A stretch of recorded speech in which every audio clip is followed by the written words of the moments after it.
farcical, so unpredictable, here on the SNL Network. Yes, that is right. So welcome on in, everybody, to SNL Stories, our amazing interview podcast that we do here on the Saturday Night Network. And what a joy it is to do these interviews, especially when we are joined by a former SNL cast member. So I cannot wait to introduce her onto the show. But first up, let me introduce my co-interviewers today. And first up, it is James P. Stevens Jr. James, how are you? I am well, John. It's been lots of traveling here lately, so it's been busy, but I am so excited because I just get to take time today to visit with a very special person. So this is going to be great. Absolutely. And then joining us as well, it is the man from SNL in Review, also the renowned SNL recapper at Entertainment Weekly and produces many amazing articles for Vulture. It is Andy Hoglund. Andy, how are you doing? John, I'm so excited to be back, particularly on this episode of SNL Stories, and also, as always, great to be here with James. I would say there's two special people on this chat today. Yeah, for sure. That's the B plot, all the SNL Stories. In my bio, it always says SNL reviewer Andy Hoglund's biggest fan. So anyway, Tombstone too. Tombstone. That's right.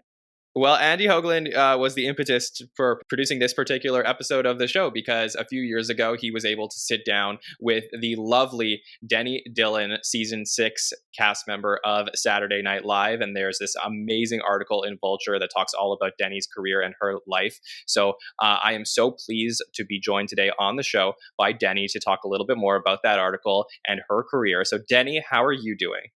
I'm doing great. Thank you, John. I'm thrilled to be here. And I must say, when you played your intro, I had a flash of sounded. I thought we were back in the studio with the SNL band. It brought tears to my eyes. No, really. That's the idea. That band is like outrageous. The best of the best.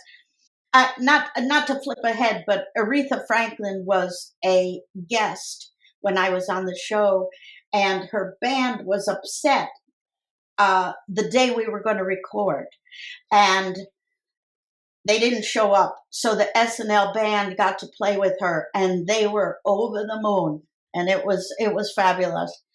That was a big high. That is amazing, and that was like, if I'm not sorry to just jump in here, but that was a great band because some people have come and gone over the years, but you had some rock stars in that group when you were there for sure. Yeah, absolutely. I mean, Denny, I want to talk all about season 6, but what we like to do on the show is go a little bit chronological and sort of go through your path at Saturday Night Live. And of course, we're going to talk about the projects, the amazing projects you're working on right now. Denny is still very much active on TV shows and movies, so we're going to talk about her upcoming work as well. But let's go back all the way to the beginning and sort of how you got into this industry and eventually got onto Saturday Night Live. So would love to hear, your background and how eventually you ended up on the show as a cast member. Well, okay. I was just thinking of this one thing that my first show for NBC was also at 8H, that studio. And it was a children's series. It won 3 Emmys for NBC, and it was called Hot Hero Sandwich. So that was my first introduction to that amazing studio, 8H. And then I was doing a comedy act with a comedy friend. And exactly how it ended up that I got on Saturday Night Live, because I was actually with the original people. What happened was I was doing a Broadway show called Skin of Our Teeth. And by the way, I'm writing a book of memoirs, so I'm telling this story in it. I probably shouldn't tell the story now, but I will. I'll shorthand it. Well, you've already plugged the book, which is great. Be on the lookout. So Franny Lee, who you probably know was on the first season as a costume designer, Franny and her husband, Eugene Lee, I believe, did the set design. Anyway, in between shows, she said, I have someone I want you to meet. And a woman was there getting her hair cut, and that was Gilda. She said, my name's Gilda. And she was completely fabulous, disarming. And she was going to do a new show called Saturday Night Live. And I was doing a comedy act at the time, as well as with a partner named Mark Hampton. Anyway, I can't remember all of it, but basically some of the people from Saturday Night Live came to see our comedy act because Meatloaf was also performing at this place, and we were opening. Too many details. I should be a script supervisor. So anyway. I believe that all script supervisors have to be Virgos, don't you? But actually, I'm a Taurus. But so some people. I'm a Sagittarius. If the viewers were interested. Leo. I'm Sag rising. My mother was a Leo. What are you, James? I'm a Scorpio. Ah, You would be, okay. James. I would be, right? Cut the Scorpio's mic. Insightful. So what happened was some of the people from Saturday Night Live saw the show with Meatloaf, and we were there too, doing a comedy, a sketch called Talent Night in the Convent. So I think I think they told Lorne Michaels about it. Long story short, we went and auditioned, and Lorne Michaels loved it and said we wanted us to guest star on the third show. So we did, and With Rob Reiner. With Rob Reiner, and may she rest in peace, the wonderful Penny Marshall. Absolutely. Pre-Laverne and Shirley. So Mark Hampton and I did Talent Night in the Convent on the third show. And so I got to meet all the original players, and also got to feel the electricity and insanity of Saturday Night Live. In fact, I was so nervous that there was this. I saw a woman who was really calm, sitting on a chair outside the studio, and I said, and she was dressed. She was a nurse, and I said, "Do you by chance have an aspirin?" And I feel so nervous, and it was Jane Curtin. Oh, She was so calm amidst this dervish, this tornado. So we did that, and then 5 years passed, and they were recasting, and they were looking for a new cast for Saturday Night Live. And I had been submitted by my agent many times, and I couldn't be seen. Then I ran into a friend of mine named Eileen Meltzer. Thank you, Eileen. And she said she was. I was at a restaurant in New York with my friend Mark Hampton. We'd been the nuns, and anyway, I was having a drink because I was so upset that I couldn't get an audition for the new cast. And Eileen said, she walked by and said, "Oh, I'm working for the writers." Long story short, she had a picture of me, took it in to the writers. They gave it to the associate producer. He gave it to Jean Doumanian, and they said, "Oh, the nuns." And so I went in and I auditioned for six times for Saturday Night Live. I was the last woman hired, and that's the story of how I got on the original cast. Well, so Denny, I have a. So do you think I'm long-winded enough? you did great. No, actually, awesome. I have a couple follow-up questions coming off of that. Let me just run them in order, and you can react as you see fit. Number one is during the third episode with Rob Reiner, did you encounter John Belushi at all, or any other cast members besides Jane Curtin? Number two, I believe it was down to you and Mercedes Rule for that final slot. So I'd love to hear you comment on that. And number three, I'd almost like to take this to the very back, the original origin story, and hear about your time in the Philippines, because I think you're the only cast member who's lived under a dictatorship. That's pretty funny. I did live under a dictatorship. Yes, I at 16, my family moved to the Philippines, and I lived there for 2 years when it was Imelda and Marcos, and a level of corruption that I did not know coming from Cleveland, Ohio. I'd never been anywhere, so we went from Cleveland to Manila, which is why I always say, thank God I do comedy, because you have to have a sense of humor. I went to a globe, and it's literally around the world. But I do remember that Marcos was running to be president again, and somebody else wanted to run against him, and he was shot in a nightclub. And no witnesses. And wow. And to remain nameless, I mean, I don't want to get that. There was a couple years back, I wasn't sure where I was living because I was having a lot of flashbacks on living under a dictatorship. Anyway, I shouldn't laugh, but anyway, it was scary. For younger viewers, though, SNL used to joke about the Marcos regime in the early episodes on Weekend Update all the time. I didn't know that. Yeah, so it's an interesting kind of full circle to have a cast member who actually lived there and was part of that in some way. Living history. Yeah, thank you. And your other question was the Philippines. And what was the other one you wanted to know? Well, just that I was curious if you interacted with Belushi. Yeah. Well, I had met Gilda, so that was like seeing an old pal. She was unbelievably the sweetest person in the world, and I mean, like a little magnet. I don't believe I met Dan and John that day. We were in the studio just that one day, blocking. Of course, I met Rob, and I met Penny. I met Lorraine and Jane, kind of all the women. I don't think I met Garrett. What about Lorne? Oh, yes, definitely met Lorne. He said he wanted the whole world to see the nuns, and then unfortunately,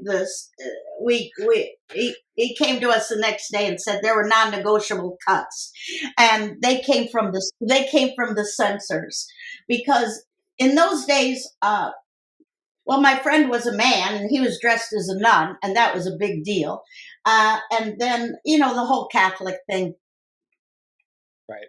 What can I say? So a lot was cut. So it ended up to be just me. My partner was kind of cut.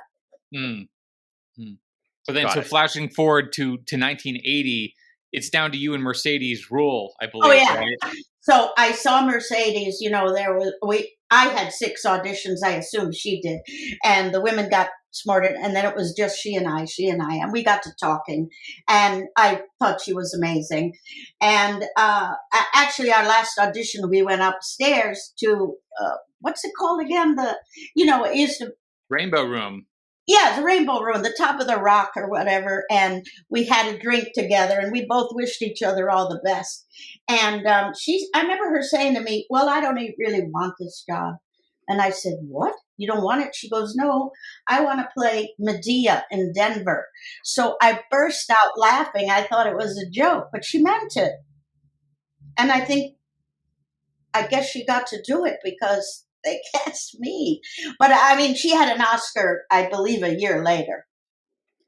Yeah, a couple years later.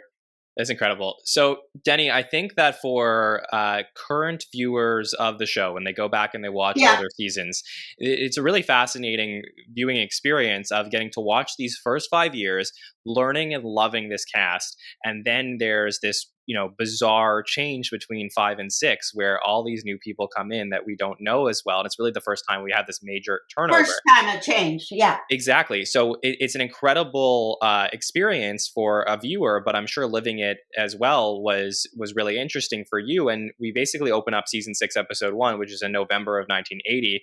Host Elliot Gould, who had been with the original cast a lot, is there as sort of like a good transition host. And we open up on the scene of all of the new cast members, like in in bed together and you're introducing them. And my biggest question for you, Denny, was like the camaraderie between that season 6 cast. Like at the beginning, when you guys are the new players, you're told like you're going to be the new like not ready for primetime people. What is that like? Like, was there like team building? Like, did you all feel like you were comfortable with each other at that point, or was like how was the development of the relationships between that cast at the start of 6? Well, that's a really interesting question. The challenge was that the original people, a lot of them had come from SCTV, either in Canada or Chicago. So a lot of them had known each other already. Mm-hmm. None of us knew each other. So there was also, people loved the original cast. I loved the original cast. They were fabulous. So they were going to leave for the first time ever. So there was a lot of animosity that new people were going to be there. So it wasn't like we were coming open arms, you know. I would say in terms of bonding, people found pals. I became very, very close with Gail Mathias and Charlie Rocket. Joe was very close with Gilly, who he seemed to know already from the comedy clubs. And Ann Risley was, she was from a different world. Well, I was from the theater, but I didn't know her. And so she was kind of like, kind of off on her own. I had done comedy. Gail had done comedy and improv and all that. I hadn't done the comedy clubs to the extent that Joe and Gilly and then Eddie. And am I missing anyone? I don't think so. Those are the old days when it was a small cast. Absolutely. I can't imagine how people do it with like, there's so many in the cast. It's crazy. Yeah. Denny, and Anne was a Woody Allen hire, wasn't she? That's correct. She was recommended by Woody Allen to Jean Doumanian, and Jean was very close with Woody.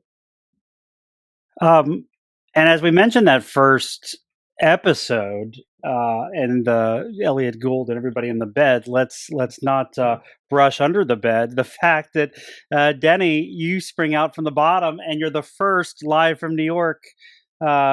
It's Saturday night. How did that feel? That had to be so incredible. I don't want to start crying, but it was one of the most incredible experiences. The whole bed scene was like a spoof of Bob Carrollton and Alice. Right. And when I was underneath the bed in the sheet and feeling the lights and stuff, and then I had to come up and say, live from New York, it's Saturday night. This huge audience, it was like I was electric. And then I zoomed into, I looked and I had tears in my eyes. And then I looked out and there was my friend Mark Hampton, the same man that we had done the nuns. And all the cast, somehow I found him and I could see he was crying too. So it was pretty incredible. Thank you, God, that I got to say it. That is incredible. And it's incredible. I'm pinching myself, the three of us, I think, that we're here reliving it with you.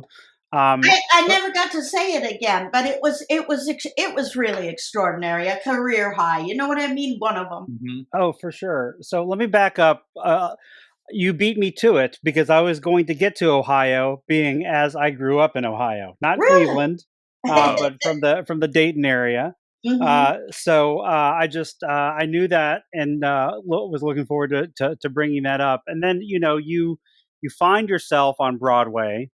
Gypsy in the 70s with Angela Lansbury, which is just incredible. And I know you've been back a number of times since.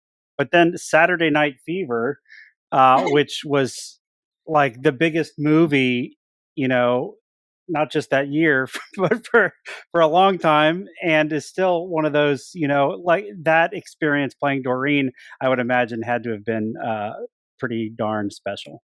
Yeah, that was also, Tony, I love to watch you dance, Tony. I was like a cameo. It was great. A friend, yeah.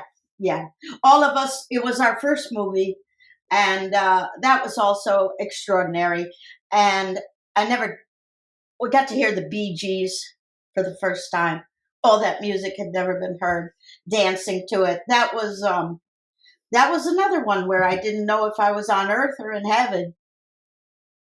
Well, and no, that's really special. And I don't jumping back and forth in the timeline here a little bit. Let's go jumping back to season 6. You know, you're in a unique position because you were there literally. You performed that sketch with your comedy partner Mark, the talent night at the convent. And you were around. You met Gilda. And you were around all that. You know, you knew Lorne.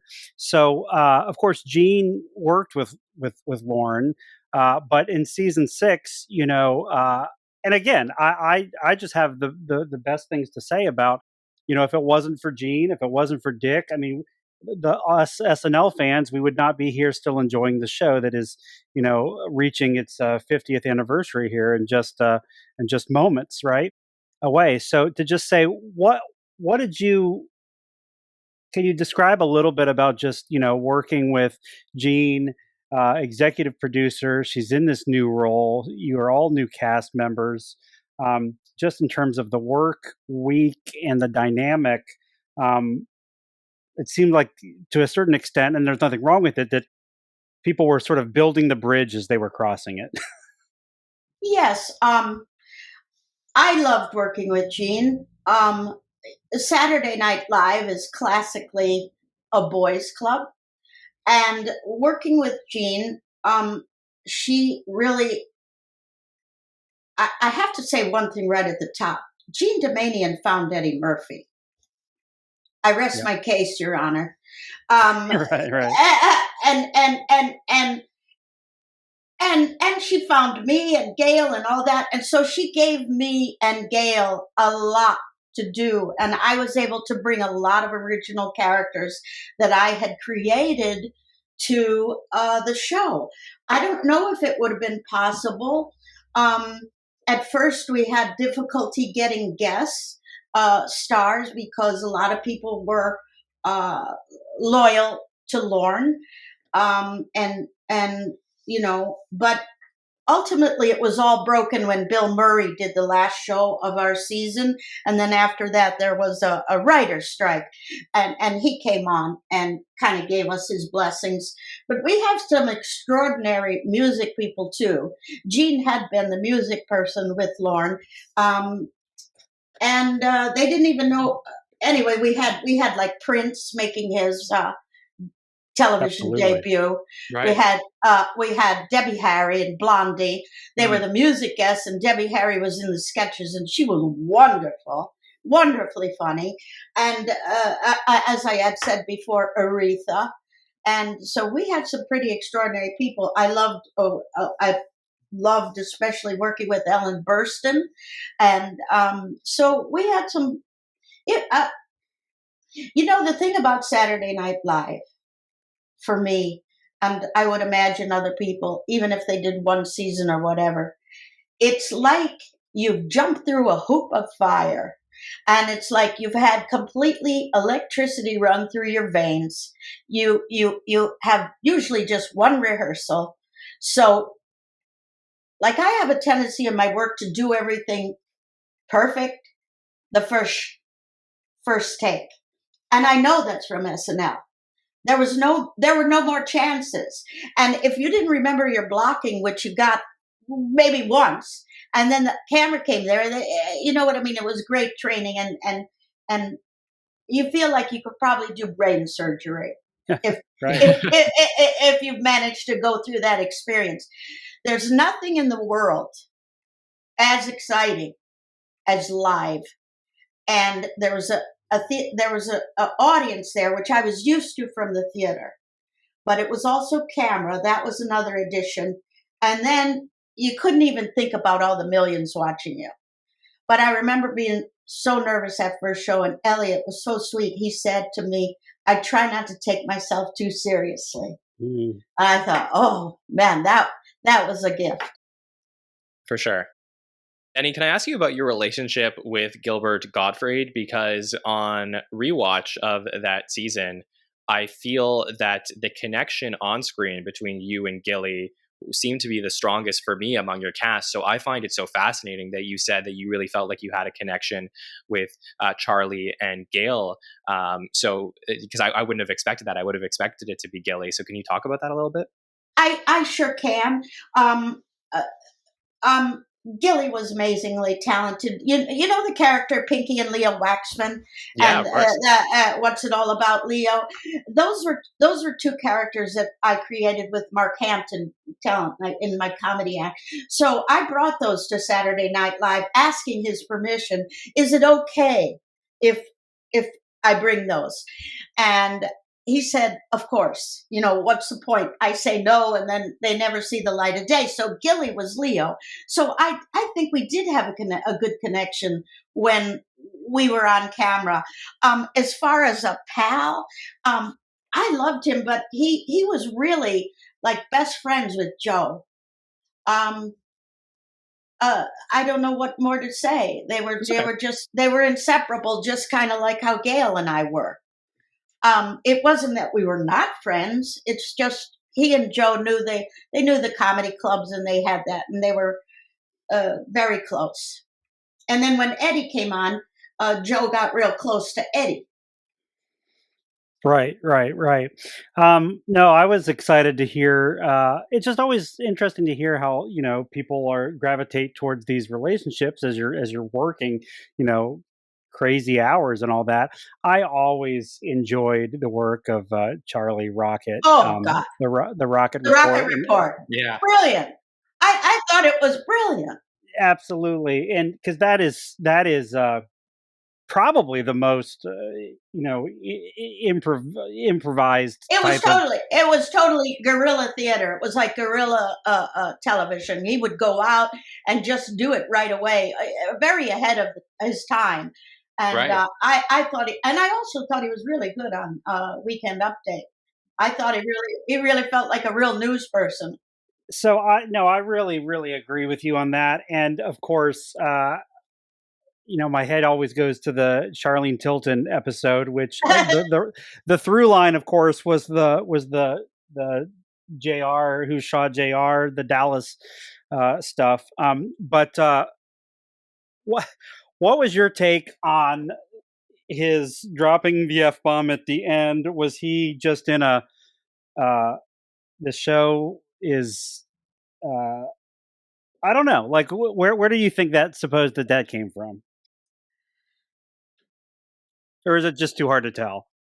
No, I literally thought I you can see it on camera. It took us all by surprise, including Charlie. I think it just came out, and then the camera goes, and then they go to 6-second delay. And poor Charlie, I think we all thought that's the end.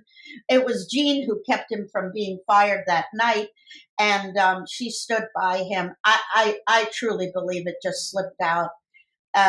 Terrible mistake, and unfortunately, despite his talent, that became what he was most famous for. Yeah, no, for sure. Because he was great in some of these other films after he left the show. Oh, yeah. And Yeah, shout out Dumb and Dumber. He's so good as the villain in that.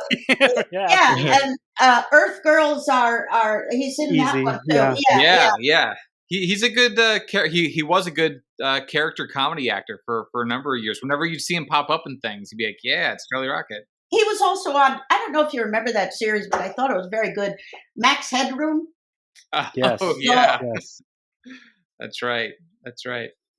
So, Denny, was there a point in season 6 while you were there where you sort of start to feel like there was going to be a changing of the guard, and perhaps that, either the network was going to start stepping in and making some changes that would occur between episode 12 and 13? But did perhaps you start to feel it earlier? Was the cast talking about it like we're perhaps on a short leash? No, kind of blindsided. I went out to like an early dinner with Charlie and Gail, and then we came back, and they said Jean Doumanian had been fired and was packing up. and a new producer was going to take over Dick Ebersol.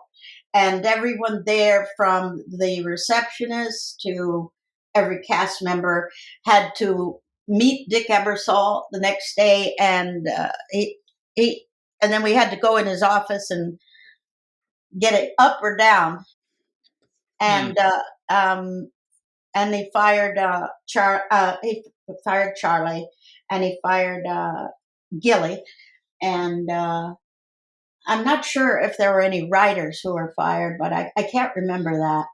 So, Dick obviously was there at the very beginning with Lorne. So, was he around much during? No. So he just. I never heard of him or about him until that day when Jean, and that was, but I heard the expression that an actor can be, this is where I heard that expression, an actor can be fired in a minute and a producer can be fired in a half hour. And I didn't know that. So, but listen, this was very eye-opening. And I learned a lot.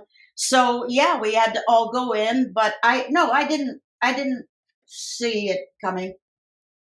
Well, that's the unfortunate thing about your season, Denny. It ends in such infamy, but I actually think that you in particular have so many good moments throughout the run there. So I was curious. We have Amy Carter. We have your sketch in the laundromat with Bill Murray. Is there a particular highlight that stands out to you in particular? Well, I also I loved doing some of my original characters. I did my little British girl with the puppet with Ellen Burstyn. I got to act. Is that Mary Louise? Yes, Mary Louise. Yeah. I loved working with Gail. She had created Vicky, and then I created Debbie with her. We both loved doing that, but her first character was Vicky, and then I became her sidekick. I loved doing my original character, Woodswoman, and Disco Meltdown, which I had written, and seeing that realized on such a big scale. Pinky Waxman. The Amy Carter was written for me, and that was, I guess, a hit. So they did a couple other episodes, not where they used Amy. I was just trying to do a satire on go over the top Southern, and one time I did Yoko. It was the next I think it was a week later that John Lennon was killed. That was. Oh my God. But they wrote me a lot of funny characters, and I was happy to bring my originals. I mean, see, the brilliant thing about Saturday Night Live is when you audition, you have to bring, at least in my era, you had to bring characters to them. And in my era too, I owned those characters. I think you have to give them over now. But I did them, and I was able, you tell them what it's about, talk to the writers, and they get this crazy, wigs, costumes, and they're totally realized. So that's a dream come true. And I did enjoy my time. I wasn't fired by Dick Ebersol. You see, it still hits. It was a dramatic couple of days going in and out. And and then I did a movie with the same guy who used to film Charlie's Rocket Report, doing a homeless woman, and that was on one of the episodes. The bag lady, right? The bag lady film, and wasn't that on the maybe the last show? It was the last show, the Chevy one, basically. And it was the last show because it was the writer's strike. Right. And I did do also that wonderful sketch that I loved working with Bill Murray. Oh my God, was that fabulous. And then the only thing that was really kind of, major creepy was, then I wasn't fired, but I was, I don't know whether to pick up your option, if you're going to be there next year. So I remember being on the street in New York a few months later, and I remember exactly where I was, 8th Avenue and 50th. And I ran into Joe Piscopo, and he said, "Hey, Denny, how you doing?" I said, "I'm doing good." He goes, are you coming back?" And I said, "What are you talking about?" He goes, "Saturday Night Live." And I said, "No, I haven't heard anything." And that's how I found out. Cold. That's On cold. the street from Joe Piscopo. Yeah, that's not the way to go. So Joe and Eddie went back, and the rest of us were. Right. They didn't pick. I wasn't fired. They just didn't pick up my option. You know. Because you mentioned Bill Murray just a moment ago, I wanted to circle back and ask you this. The whole, I think the cold open, or even kind of maybe the through line of the show, was sort of him kind of coming back and giving everybody a pep talk and that kind of thing. How much of that was real in terms of just like that week and him coming? I mean, you mentioned you had a great time working with him. Like, was he that same person who was just kind of trying to elevate everybody? And Yes. I felt like he was giving us his blessings, and Jane Curtin had also given us her blessings, and but I actually thought How that did she come into the studio? Is that what you're saying? I think she used to come in and say hello to Gene and stuff, and so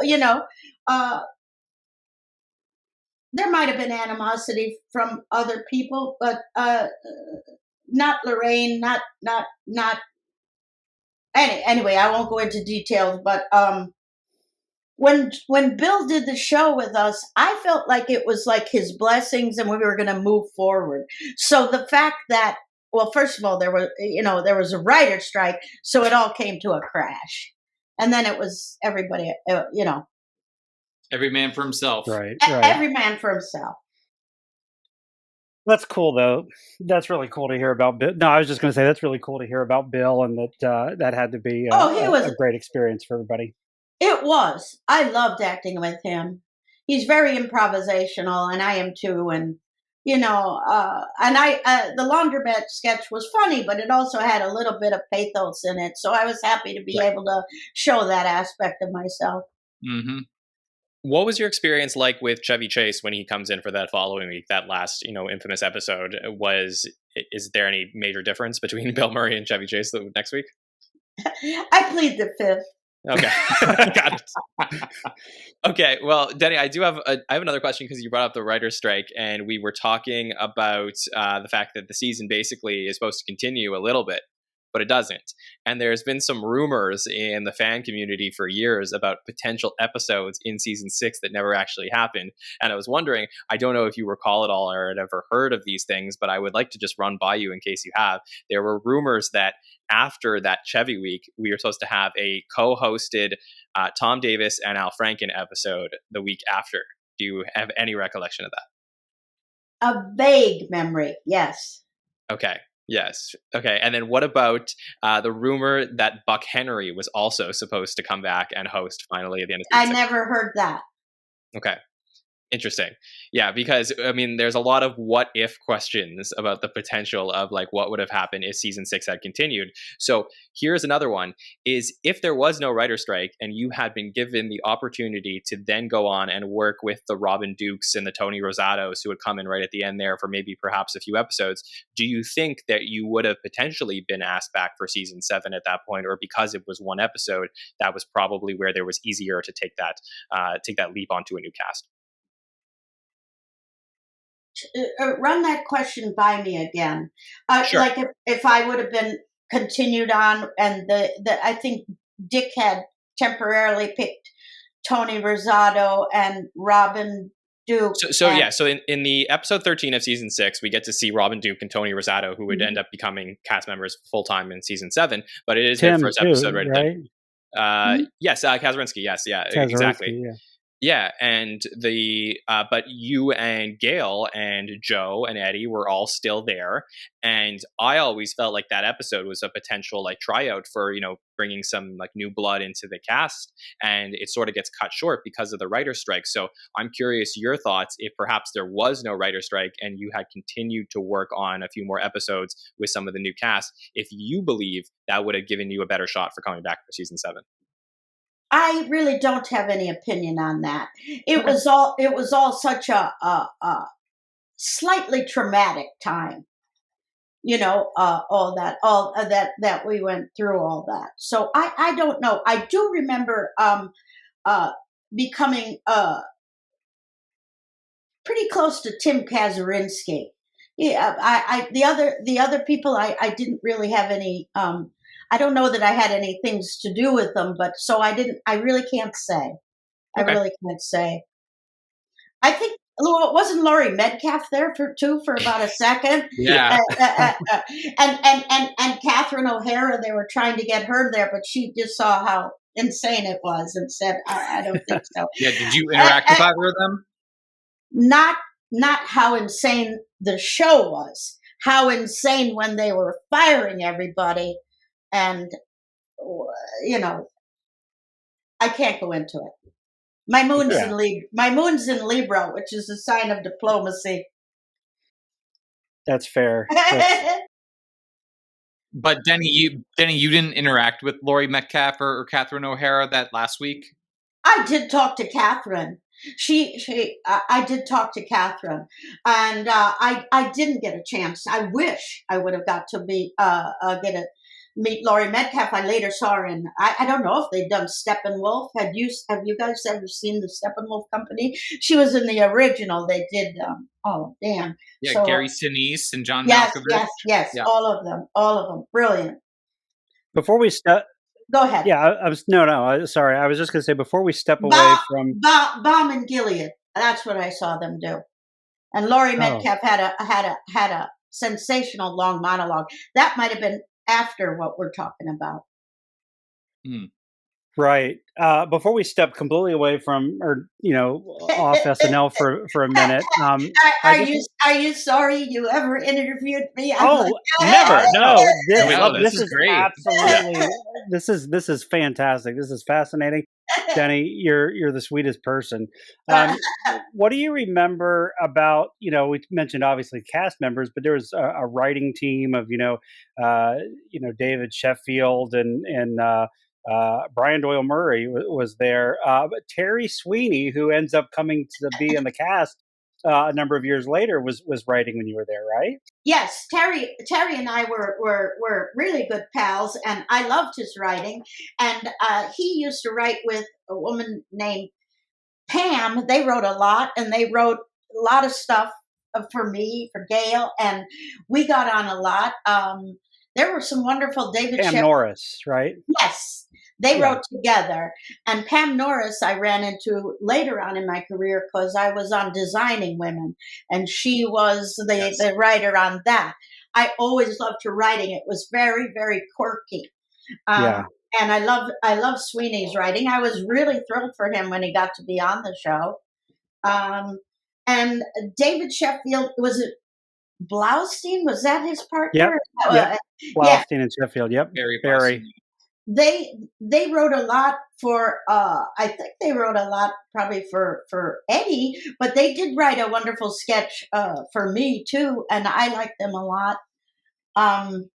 There was some other Brown, and he had a partner. They came from LA with Gail. Oh, Billy Brown. They wrote for a lot of stuff for us. Yeah, it's always fun to talk about. It's such a writers driven show, because your sketch gets picked, as you mentioned. Cast is also writing, because then you become the producer of that sketch. So it's to elevate those folks.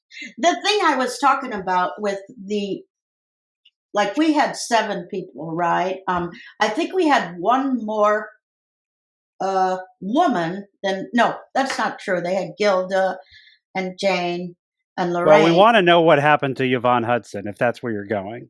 Yeah, I'd love to know that. I have been called and asked that question. I don't know. Yvonne was working in the front, like when you first came in the Saturday night offices, and then she was in sketches too. Was she? Yeah. Did you become a member? I don't, kind of, right? Andy, John. Yeah, she she's kind a of featured counted as a player. featured player. Yeah, featured player with Patrick Weathers and Matthew Yeah. Lawrence. Yes, yeah. But we're ready to give a a cash award to the first person who can find the location of Put an Yvonne APB Hudson. out. We need to find Yvonne Hudson. I have been asked that, and many times, and I don't know. She was a wonderful person. Yeah. Yeah. Well, come find us, Yvonne. But Denny, I wanted to ask you. Hey, maybe we should go ahead. No, I was going to please. say, what was that movie with Frances McDormand? She won the Oscar, and the signs in Mississippi where they had Three billboards. Yeah. Well, maybe they should do that have big signs of where is Yvonne Hudson.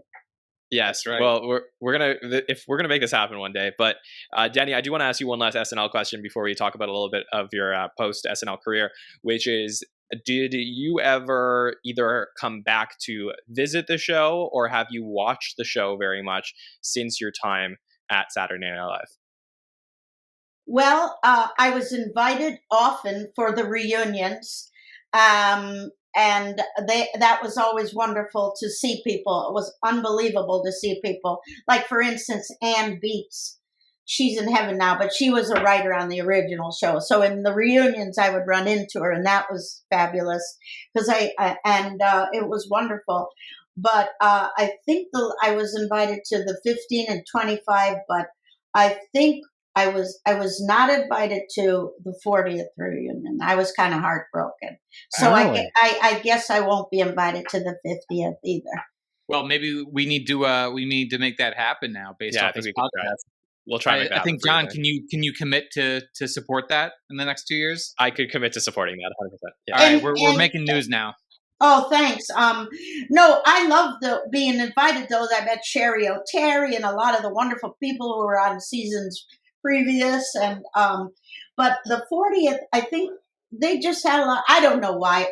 Joe was there and Gilly, but Gail and I weren't invited, and I could speak for her too. I know we both felt pretty lousy. But yeah, that's not fair. What are you going to do? Have you watched the show ever? Yes, new episodes? yes. What do you think? Initially, there was a period of time where, fortunately, I was working on Broadway a lot, and I didn't watch the show. Plus, it brought up a lot. When you've been there, you've been there, and you know what happens. I have been watching the past few years. I think they have some pretty wonderful people on it. I love McKinnon. I thought she was a genius. I watched those years. I love. Cecily Strong. I think Chloe Finneman is just like, what a treasure. What a find. She's uncanny, her imitations. So yes, I remember years ago, I can't remember, I was just having a flash about that guy who would be the monkey jumping up and down. I can't remember. Chris Kattan. So, and I watched the year that was Martin Short, and when they brought in all the heavyweights to kind of bring it up. When just to make a little transition, I don't know if I was on an HBO show, one of the first HBO shows that was quite good, called Dream On. Dream On. And Michael McKean was also on Saturday night with So we talked about that, but I love being on Dream On. I was on that 6 years. Dream On was the writing. The writing was phenomenal. It was created by Mari Kaufman and David Crane, that later went on to create Friends. Can you please tell me, because Dream On can be found nowhere, and it's. Do you know because of the old clips? Because of the old shows. Yeah, it's the copyright. I recently had we're still pals. Betty Thomas and I.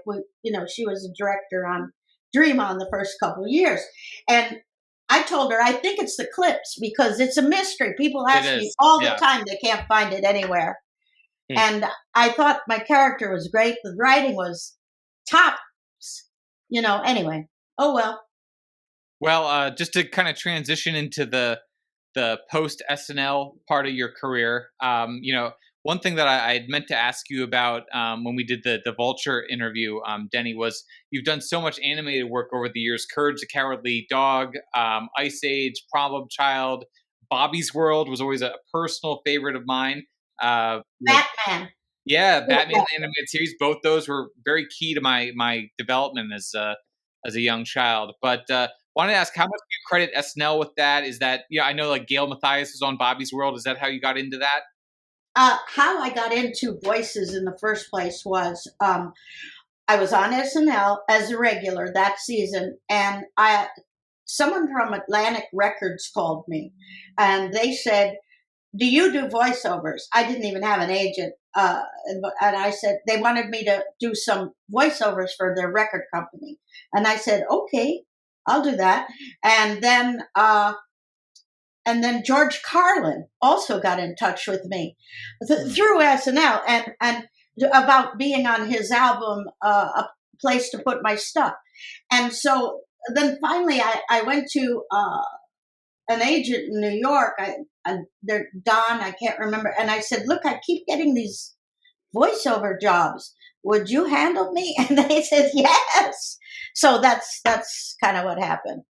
But it was people hearing my voice on Saturday Night Live, and then they found me. Mm-hmm. Mm-hmm. Well, Denny, It's really cool. I could tell you already that I know a lot of our younger listeners will absolutely fall in love with you from hearing all of your stories and getting to talk to you today. And I know they're going to want to check out some of your upcoming work that's happening. So why don't we get into that a little bit and talk about you appearing on season 4 of Servant, this Apple TV Plus show. And then there's also an Owen Wilson movie. So we'll take them one at a time. Tell us about what's coming up with Servant and what you're working on over there. Well, Servant is a season that is a show that's M. Night Shyamalan, who has a total signature. Was up for an Oscar, Sixth Sense. He has a movie out right now too, Knock at the Cabin. But his stuff is his movies are very kind of Hitchcock, but he has his own signature. It's the first time I ever did a horror. It's a psychological thriller. So I'm in 5 episodes of the 4th season, and those new episodes dropped on January 13, and the new ones are on Friday. Very different for me. I've done a lot of comedy. I've done musical comedies on Broadway, and I've done comedy series, a lot of them, and Saturday Night Live. The first thing I noticed is the lighting. It's so dark. It's a whole different world. But and so I was happy for the challenge of it. And it's very, very different. And I think I kept wondering, why am I here? Do they know? And one time one of the crew guys said, "Denny, you're so funny." And then Lauren Ambrose, who's the star, she said, "Denny's been funny for a long, long time." But they didn't know who I was. We were shooting in Philadelphia. Anyway, that was really interesting to me. And the camera angles and I wasn't as important as this look and this feeling, but it is a brilliant, brilliant feeling and genre, and creation that he does. Each episode is almost like a movie. So I learned a lot. Amazing. And you could find that show on Apple TV Plus. I believe new episodes are out on Friday nights, Denny? Yeah, and there'll be a big episode of me on the 17th. And they drop on Fridays.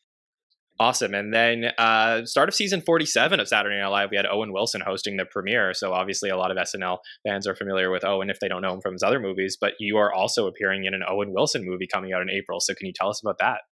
Yes. It was a thrill working with Owen. I've always thought he's so funny, and he's a real movie star. And it's called Paint, and it's kind of a satire on Ross. What was the fellow's? Bob Ross. Bob Ross, yeah. Bob Ross, who had and Owen's name in it he's like that character, and his name is Carl Nargle. And I am, he has a show on PBS, and I play myself as a celebrity, A, B, Awesome. C, D list, whatever, host, and having a fundraiser. Boy, now I seem to not be able to talk very efficiently. Anyways, I'm a PBS fundraiser for that show. Denny, thank you so much for joining us today. I hope the listeners really just took in everything. I mean, it's such a privilege to get to talk to any former Saturday Night Live cast member. So I appreciate your time today, Denny. And if it's cool with you, I'll just wrap up the podcast for the next few minutes, and then we'll, of course, make sure that this gets out in time for your new show. So, thank you. Absolutely. So just wanted to tell all of our listeners who are checking out the show where we are right now in the SNL schedule. So we recently just wrapped up our coverage of a great Pedro Pascal episode. We had some really fun. It was just Valentine's Day, so we had a fun show that we just did there. And then coming up next, we have a Superfan Takeover next Monday. And then we are back for the Woody Harrelson episode of Saturday Night Live. He joins the Five Timers Club. So we cannot wait. There's going to be a ton of coverage of that all week long. So make sure to check out all of our shows on YouTube, Apple Podcasts, Spotify to get all of them. Check out everything we got going on social media to make sure to catch up there. Andy, I really want to thank you for putting this show together and your connections with Denny and your article. I really encourage all the listeners to go read that article at Vulture. We'll link it in the show notes as well. So thanks for setting this all up today, Andy. Oh, no, my pleasure as always. And great to reconnect with Denny. So thank you for taking the time, Denny. Thank Absolutely. you all. For sure. And then James, I just want to thank you for joining us. And I know that somebody very special to you from Saturday Night Live actually passed away over the last few days. And I know you wanted to say a word on that. So thanks for joining us today, and I'll hand it over to you. Yeah, John, somebody special to a number of us and a mentor to many. And Denny mentioned him by name earlier. Award-winning set designer Eugene Lee passed away earlier this week, and I mean, no one can argue. He's this artistic giant. Over the years, I think he was nominated for something like 18 Emmys, which he's claimed, I believe, 6 of those, and Tony Award-winning set designer. Candide, Sweeney Todd, Wicked, and these are some pretty incredible shows where he's won the Tony for those 3. His legacy has an epic presence in Broadway and television, including Jimmy Fallon had him design the Tonight Show set as well as Seth Meyers did for the late night. Eugene was there at the very beginning. Studio 8H, he determined the layout. The Studio 8H was built for Toscanini and the NBC Orchestra in the 1930s and decided, okay, these cameras are on wheels. We're going to put it long ways, and the sets can be here, and we can get the cameras to the sets, and we'll put swivel seats on the floor, and here's where the balcony seating will go. And Eugene was such a sweet man. He sent me a few years ago in manuscript form his memoir, which is The Adventures of Eugene Lee, which is kind of a how-to for set designers and anyone who really enjoys boats, to be quite honest. But there is a closing afterword by Lorne Michaels that I just want to read here before we sign off. So this is from Lorne about Eugene Lee in his memoir. Lorne says, "Over the years, whenever I have felt the show has lost something, a feeling that we have wandered off from our original principles, I turn to Eugene to restore the balance. He is the keeper of the flame with me, the true heart of the show. And while that heart beats, we will always know where we are." Amazing. All right. On that note, thank you to James, Andy, and Denny Dillon for joining us today on SNL Stories. We will see you next time, everybody. Have a good one.